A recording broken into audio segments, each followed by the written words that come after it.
Metro Cebu is the second busiest metropolitan area in the Philippines, next to the National Capital Region. As an economic center, people from southern parts of the country flock here, accounting for its ballooning population closing to 2 million.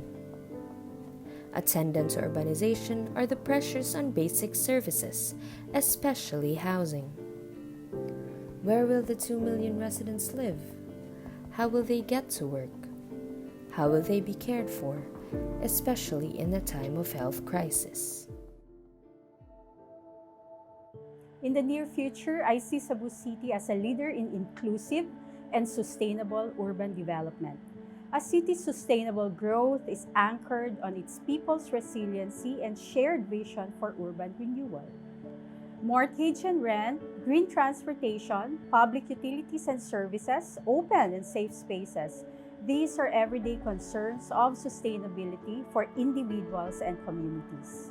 Being a legislator of the people means that one must pursue the contract we have with our constituents, sustainable growth for all. How does one get decent yet affordable housing? How does one have efficient and cheap transportation? How does one provide food for one's family?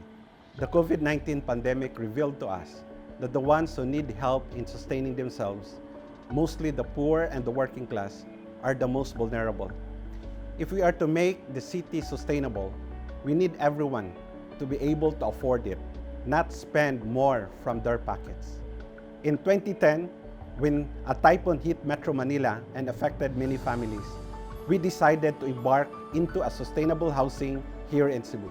Cebu City has an active housing board with dynamic representations from civil society.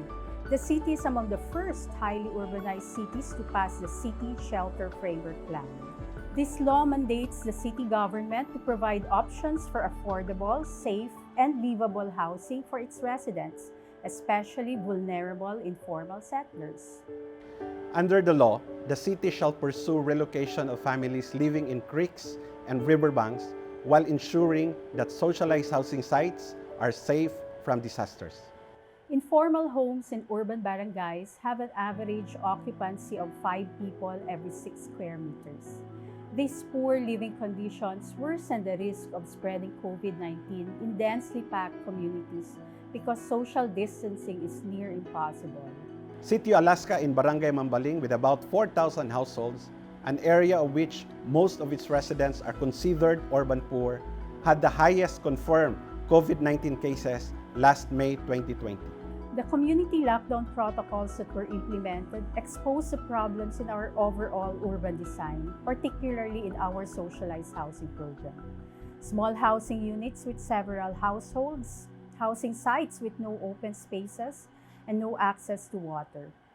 The last point, evident by the sight of people gathering around a communal water pump, contributing to the spike in COVID-19 positive cases in Barangay Mambaling.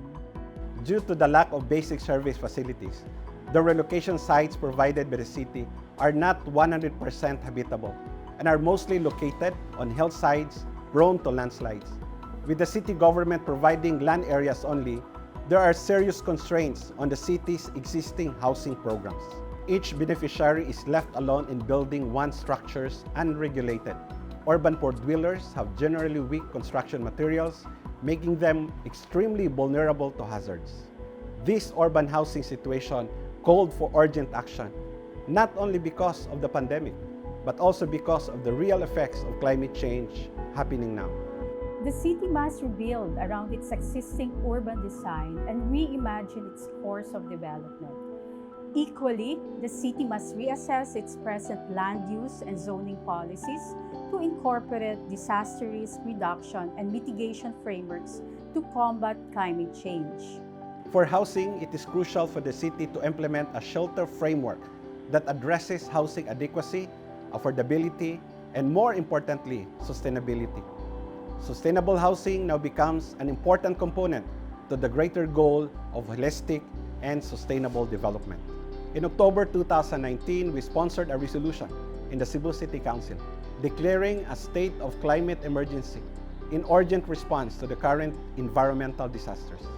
The Council commits to a citywide just transition in reversing global warming, and from a governance perspective, sustainable housing is a key element in making this plan work for the climate. We are far from achieving a model of a good sustainable housing system, but we are slowly working towards that goal. Several years back, civil society actors and urban poor associations, together with the city government, championed the first mid-rise socialized housing project in the middle of the city. Over 200 million pesos was allocated for the construction of a 5-story tenement housing in one of the most populous districts in the city. That includes a healthcare center, skills training center, and daycare center. It is designed to accommodate 170 urban poor families affected by the clearing of waterways and those displaced by other city developments. I would like to think that we will embrace and work on our vision to a sustainable city agenda.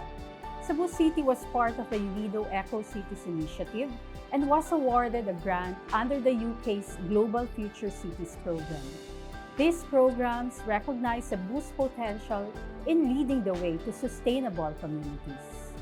If we invest in our constituents and help make them afford the basics to survive the new normal, with the support of an enabling local government, we can make Cebu a sustainable city. This is one of the greatest legacies we can give Cebu and its future generations. A sustainable city is the only future worth working for.